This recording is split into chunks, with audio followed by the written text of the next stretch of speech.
Nah, soal-soal semacam ini yang mau kita pastikan bahwa demokrasi merawat bahkan semua jenis perbedaan itu.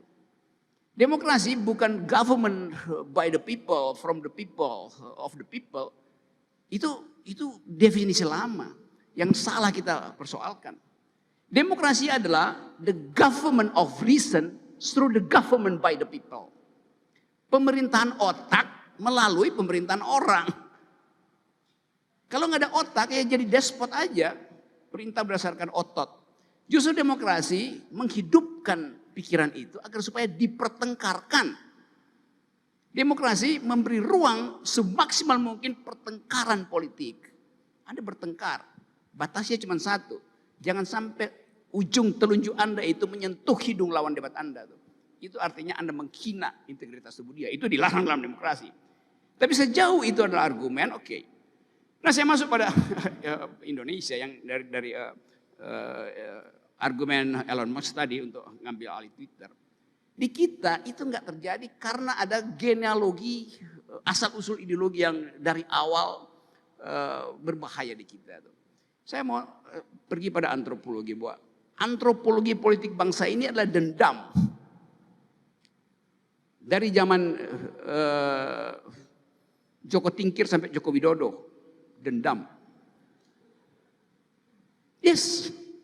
Kan Joko Tingkir kalau kita belajar sejarah, Joko Tingkir dulu raja kerajaan Pajang yang kemudian terpilih karena harus membela saudaranya yang terbunuh, lalu mengirim pasukan untuk berkelahi dengan Mataram dan tiba-tiba nusuk dari belakang, itu saling nusuk-nusuk. Sejarah politik bangsa ini ada sejarah tusuk-menusuk dari belakang. Seluruh sejarah Mataram adalah seluruh sejarah pergantian politik Mataram adalah pergantian yang berdarah-darah. Gak ada ballot di situ. Bukan terjadi demokrasi. Karena itu kalau ada orang kita punya sejarah besar, yaitu Majapahit, Mataram, iya, tapi bukan sejarah politiknya yang kita ingin ikuti itu. Karena sejarah politik di situ bukan demokratis, itu despot semua isinya. Kita mesti jujur katakan itu, kan kita hindari itu justru kan. Jadi sekali lagi, antropologi bangsa ini dendam, dan dendam itu yang masih berlangsung sampai sekarang. Pembelahan politik yang terjadi juga menyumbat pipa-pipa ide itu. Bebas. Kan Anda bisa ambil informasi, iya. Teori Pak Gita itu betul, pipa untuk informasinya bercabang kemana-mana tuh. Tapi pipa ide itu bifurkasi, di ujung jadi dua. Dan gak pernah ketemu. Nah, kita ingin itu kita lunakkan. Supaya kita jadikan itu sebagai, kita perlu melting pot untuk bikin pertentangan ide itu cair karena argumentasi. Force of the better argument, bukan force of the better sentiment. Nah ini soalnya. Jadi saya menganggap bahwa ini pertemuan yang enak sekali karena kita sekarang lagi cemas. Ini bangsa mau kemana sebetulnya? Nah, kehadiran teman-teman di sini, saya bukan apa namanya, nggak ada kata mudah-mudahan. Saya ingin pembicaraan hari ini jadi viral supaya kita satu waktu bisa katakan bahwa pertemuan di sekolah ini menghasilkan sekolah-sekolah baru di mana-mana. Itu gagasan sore hari ini. Bahwa 2024 Anda jadi Kapolri. Karena kita membayangkan 2024 itu pasca Presiden Jokowi, orang membutuhkan kembali ide. Yang sekarang idenya dibekukan karena bifurkasi tadi itu. Saya nggak bisa bercakap-cakap lagi dengan teman saya. Karena dianggap saya adalah pembenci Jokowi. Saya bilang nggak pernah saya membenci Jokowi. Yang saya persoalkan adalah jalan pikiran atau policy dari Presiden. Dan dia nggak pernah bantah saya. Dia cuma bilang Anda kan memang kadrun kan membenci Jokowi. Enggak, saya nggak membenci. Yang saya kritik adalah isi kepala dari kepala negara. Jadi bukan dianya, tetapi yang dikeluarkan sebagai policies kan. Misalnya soal IKN, Rocky Gerung hanya kritik-kritik aja, solusinya apa? Buset dah. Ya kalau saya diminta solusi, jadikan saya presiden supaya kasih solusi kan. Tapi orang nuntut solusinya apa? Kalau kasih kritik, Seolah-olah kritik yang nggak ada solusi itu nggak berguna. Padahal solusi itu bonus dari kritik. Kabinet itu kita gaji untuk cari solusi, ngapain minta kita lagi kasih solusi? Jadi ngapain kita gaji orang, terus orang bilang solusinya apa? Lu yang gue minta supaya kasih solusi. Karena kita bayar mereka.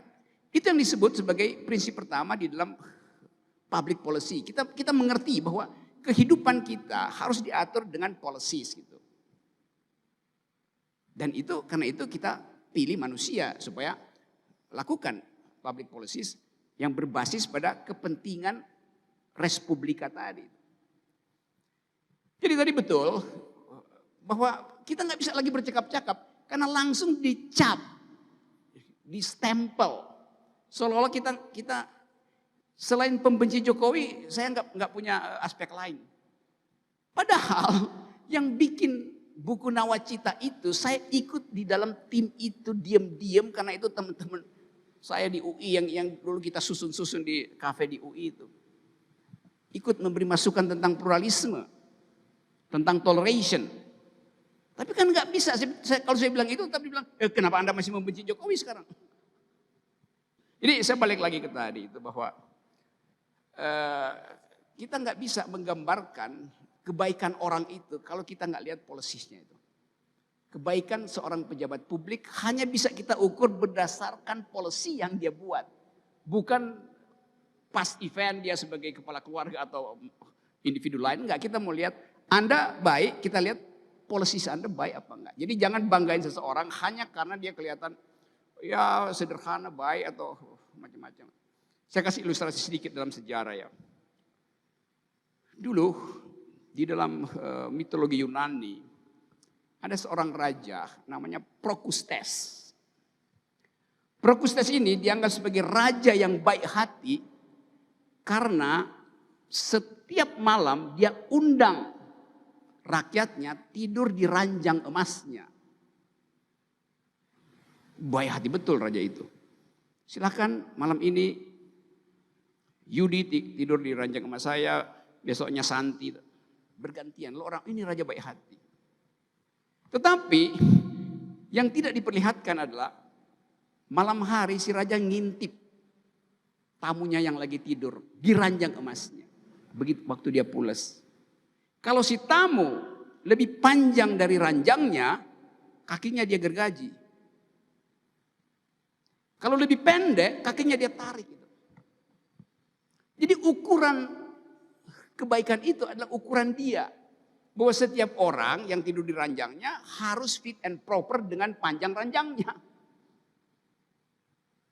Itu buku ditulis oleh siapa yang nulis fast thinking, slow thinking itu? Malcolm Gladwell. Hah? Coba? Daniel. Bukan, itu teman-teman debatnya Daniel Nassim Taleb. Nassim Taleb. Black Swan. Ya. Anti-fragility. Yes. Ya. Dia menulis buku pendek itu. Bad of Prokustes itu. Ya. Tipis itu. Hanya buat menerangkan apa yang dimaksud tadi dengan seolah-olah baik. Padahal dia gergaji atau dia tarik. Nah sekarang saya bandingkan dengan wisdom line. Di dalam masyarakat kita, itu masyarakat Baduy itu. Karena hidup saya sebetulnya di hutan lebih banyak daripada di kota tuh. Masuk hutan. Suatu waktu saya ke masyarakat Baduy dan ngobrol dengan mereka. Kalau Anda masuk Baduy, Anda akan lihat rumah mereka itu atapnya itu nggak beraturan tuh, bambunya nggak sama panjang. Lalu kita ngobrol dengan mereka. Kalau orang kota, kalau Anda arsitek kota, Anda akan bilang ini berantakan nih. Kenapa tidak dibikin simetris? Orang Baduy bilang begini ke saya, kita punya filosofi Pak Rocky itu. Apa itu? Yang pendek jangan disambung, yang panjang jangan dipotong. Supaya dia natural gitu. Jadi bagi mereka ya justru keindahan itu kalau ada keberagaman. Jadi kalau ditanya ide keberagaman bukan yang diputuskan di BRIN, di badan apa, BPIP apa segala macam itu. Tapi justru dari local wisdom kita tuh. Orang Baduy menganggap nggak apa-apa. Mengapa yang pendek harus disambung dan yang panjang harus dipotong? Biarkan aja. Nah itu yang mau kita ucapkan tadi supaya kita nggak bertengkar bahwa harus ada satu yang sama di antara kita. Itu yang terjadi dengan ya Anda kadrun, Anda kodok apa tadi, cebong segala macam. Dan itu berakhir dengan ditonjoknya teman saya, Adi Armando. Hanya karena soal itu. Yang nanti kita bisa bahas panjang lebar. Tapi intinya adalah biarkan pikiran itu diurai oleh pikiran. Pikiran hanya disebut pikiran kalau ditantang balik oleh pikiran. Karena nggak ada bedanya bertengkar dengan pikiran. Itu ciri manusia. Jadi manusia memang diarahkan untuk bertengkar dalam pikiran. Evolusi manusia terjadi karena pertengkaran pikiran. Itu yang menghasilkan ilmu pengetahuan itu. Nah kecerdasan ekologis ini yang sekarang tidak kita miliki karena kita dibaiat setiap hari dengan kecerdasan teknis. Itu yang menyebabkan teman tadi itu bingung personifikasi atau modifikasi itu. Padahal ada bagian yang kita sebut tadi keputusan ekologis kita. Yaitu kita mau menikmati itu. Bukan kita dideterminasi oleh ini atau itu. Tapi nanti ada bercakap-cakap, kenapa Anda pilih ini, kenapa Anda pilih itu. Keputusan itu bukan bermain badminton atau nangkap bola baseball. Tetapi di dalam kondisi ekologis kita mesti menikmati apapun yang tersaji sebagai permainan. Jadi bayangkan misalnya kalau saya dulu pernah ngajar, di tempat kamu saya pernah ngajar logika tuh di sekolah bisnis manajemen ITB itu. Saya pernah ngajar apa ya? Di MUI juga saya pernah ngajar mata kuliah namanya Design Logics itu. Itu ilmu untuk menghasilkan keruntunan dengan cara bercakap-cakap dengan klien. Jadi kita sama-sama bangun logikanya karena percakapan dengan klien itu. Kira-kira begitu modelingnya di situ. Saya diminta itu, saya juga gugup, saya belum pernah tahu nih. Tapi kemudian saya baca-baca model Harvard segala macam itu cara mengambil keputusan tuh. Lalu saya bilang saya bisa ngajar. Lalu orang kaget. Lu nggak pernah belajar manajemen? Tapi bilang bisa, gue bisa belajar. Dalam 1 minggu saya belajar, lalu saya ngajar di situ. Dan orang merasa saya profesor di situ. Teman Pak kita waktu itu ada di situ, yaitu Dipo Alam. Belakangan dia, iya lu terangin sesuatu yang, iya lu mau jadi mahasiswa gue, jadi gue terangin itu. Tapi itu yang mau saya terangkan bahwa kita bisa mengambil satu, sebut aja cleavage, satu celah untuk menerangkan pada orang yang tidak pernah terpikirkan, yang saya sering sebut do think the unthinkable. Itu yang memungkinkan terjadinya percakapan. Karena Anda mengambil sesuatu yang tidak dipikirkan orang. Kalau soal personifikasi orang tahu bahwa seorang akan kasih seluruh atribut Anda pada keputusan itu. Modifikasi, kodifikasi ya. Kodifikasi. Kodifikasi artinya Anda tinggal lihat algoritmanya tuh, apa namanya, follow the decision itu. Nah kita mau ambil bagian yang tadi, yang saya terangkan tadi bahwa kenikmatan kita adalah berdansa bersama si layang-layang. Dan itu orang akan anggap sebagai, oh itu hal yang baru ya, hal yang lain ya. Jadi di situ sebetulnya, nah, bangsa ini juga begitu. Ini bangsa ini terpecah antara golongan personifikasi dan golongan kodifikasi itu. Kan begitu kan, politik kita begitu. Jadi aspek-aspek itu yang ingin kita bangun sebagai percakapan sebetulnya. Nah percakapan itu tidak mungkin dipastikan melalui kodifikasi. Kodifikasi itu udah kita bicara dalam struktur itu. Personifikasi juga ya udah ambil aja. Tapi lebih dari itu keluasan kita sebagai bangsa harus dihasilkan dengan membayangkan bahwa kita semua adalah anak-anak yang bergembira dalam upaya menangkap layang-layang. Tinggalkan ideologi politik yang udah beku dikodifikasi atau personifikasi yang sekedar dia peroleh karena dia lihat elektabilitas dia oleh lembaga survei yang sebetulnya abal-abal itu.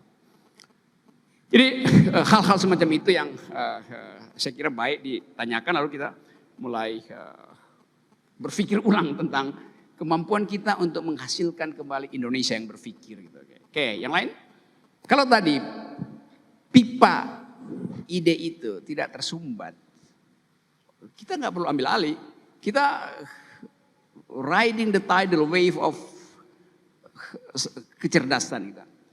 Nah sekarang kita riding the tidal wave of stupidity. Itu soalnya kan. Sehingga orang mesti pilih itu. Mengambil alih secara natural atau harus hostile take over itu. Dan orang sekarang berpikir hostile take over, ambil alih secara paksa. Atau merampas kemungkinan itu. Apa fasilitas yang tersedia kalau kita mau merampas peluang itu? Ada namanya pemilu itu.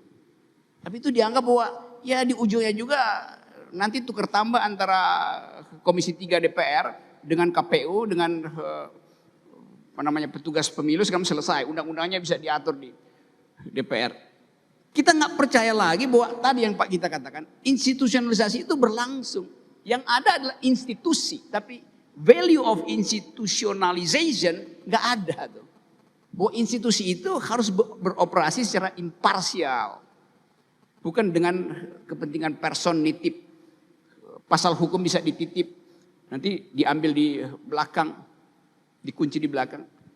Jadi memang ada frustrasi bahwa bagaimana generasi ini masuk di dalam struktur yang betul-betul bukan menutup, tapi udah beku. Udah beku itu struktur itu. Yang biasa dalam ilmu mungkin ilmu politik disebut sebagai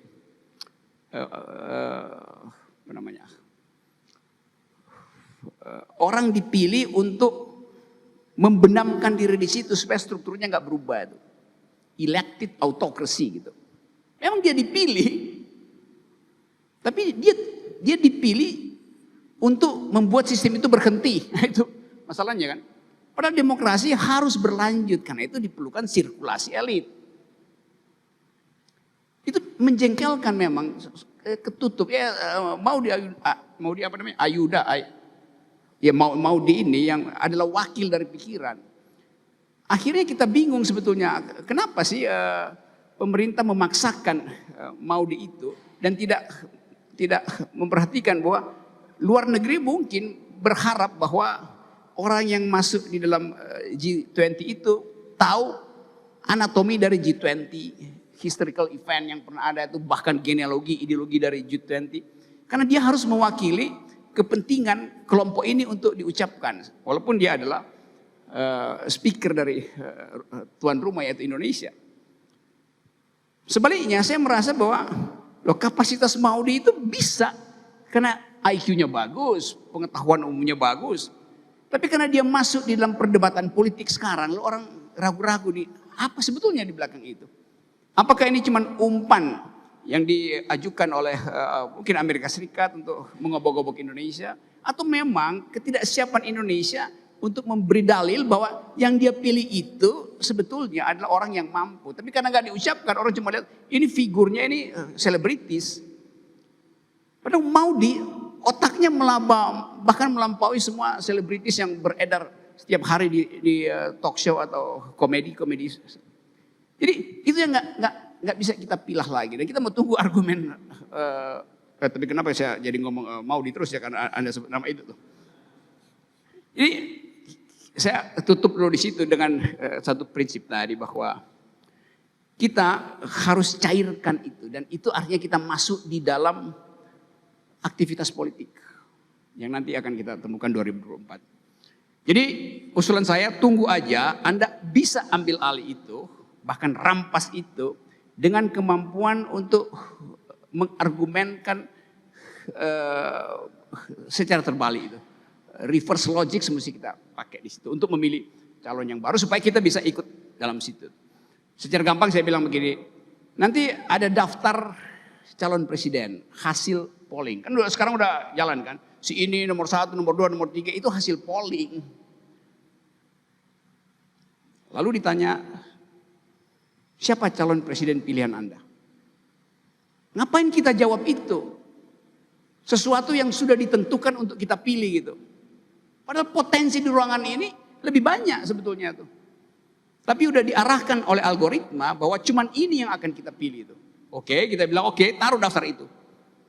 Tapi pertanyaan dirubah. Bukan siapa yang akan kita pilih, tapi siapa yang akan kita coret dari daftar itu.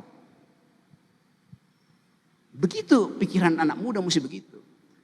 Tantang orang-orang tua ini untuk berpikir terbalik. Anda tanya siapa yang akan kita pilih, saya bertanya siapa yang akan kita coret. Assalamualaikum warahmatullahi wabarakatuh. Waalaikumsalam. Masih manusia. Mungkin 10 tahun ke depan ketika sebagian dari makhluk bumi itu udah jadi robot itu, atau separuh robot itu. Lalu sebagai manusia saya bercakap-cakap dengan separuh robot, separuh fellow saya sebagai manusia. Robotnya bertanya misalnya, Pak Rocky, apa jadinya 10 tahun ke depan? Jadi ini kira-kira 20 tahun ke depan karena pembicara ini kita proyeksikan 10 tahun ke depan. Robot tanya begini, menurut Pak Rocky, justice itu apa? Kalau semua keputusan sudah diambil alih oleh algoritma. Dia tanya ke saya. Tentu saya berupaya berpikir bahwa pertanyaan dia itu adalah pertanyaan kecemasan kalangan robot. Kalau dia nggak cemas dia akan nanya. Apa itu justice? Sama seperti saya bertanya pada robot, menurut Anda justice itu apa? Kalau Anda diberi kesempatan untuk memimpin kebijakan publik, sama. Status ontologinya sama. Sekarang kita masih menganggap bahwa kita superior terhadap makhluk non-human sekarang. Tapi evolusi ke depan bisa kita setara dalam argumentasi kan? Yang Anda sebutkan tadi. Kalau dari sekarang kita belajar misalnya tentang distributive justice. Belajar tentang apa itu justice versi libertarian, apa itu justice versi liberal, justice versi sosialis itu. Kita masih bisa percakapkan itu berdasarkan posisi ideologis kita itu.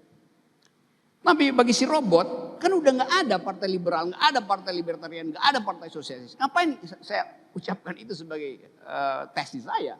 Si robot bingung gitu. Tapi kalau saya bilang begini, Anda robot dengan mudah menentukan justice itu karena Anda dibekali dengan kemampuan komputasi untuk memutuskan utility. Jadi unitnya adalah utility itu, selesai. Lalu dia kumpulin big data. Ini berdasarkan prinsip utilitarianisme, yaitu justice kalau greatest happiness for the greatest numbers. Dia ingatin saya pada pikiran siapa namanya itu? Ya orang-orang utilitarian, terutama utilitarianisme Inggris itu. Lalu kita terima itu sebagai fakta karena kita nggak lagi mempersoalkan Gini rasio. Tapi di kita sekarang masih persoalkan Gini rasio. Sehingga kita merasa bahwa kenapa justice itu diukurkan pada expenditure. Kalau saya di dompet saya misalnya ada uang 10.000, mahasiswa salah satu mahasiswa punya uang 10.000, lalu dianggap iya nggak ada kesenjangan. Padahal bagi si mahasiswa dia masih butuh beli pulsa, naktir pacarnya, saya nggak butuh itu lagi itu. Maka walaupun spending kita sama, tetapi justice-nya nggak sama. Itu masalahnya. Nah, hal itu yang kita bayangkan ke depan apa itu? Apalagi kalau kita tanya bahwa bagi manusia, saya bicara pada Bang Robot, Mas Robot, bagi manusia itu justice adalah bukan kalkulasi utilitarian, tapi tatapan mata itu. Seorang ibu yang tiba-tiba ada di depan saya, lalu mulai membuka dompetnya, dan saya lirik tinggal 20.000, lalu saya lihat matanya berkaca-kaca, artinya dia mengalami injustice itu. Karena dia mungkin berpikir 20.000 ini cukup nggak buat jajan anaknya seminggu ke depan. Lalu kita persoalkan kenapa proteksi terhadap orang ini diabaikan oleh pemerintah, sementara proteksi untuk IKN itu dilanjutkan. Maka timbul sense of justice. Robot nggak punya sense of justice. Lalu si robot itu cemburu pada saya, oh Anda masih punya sense of justice. Lalu robot bilang, kalau begitu berikan kami fasilitas untuk merasakan emosi manusia itu. Nah, itu yang kemudian menimbulkan teknologi baru. Bahwa robot itu akan dibekali oleh chips baru untuk menghasilkan emosi itu. Jadi dialektika itu akan jalan semacam itu. Nah, selebihnya silakan jadikan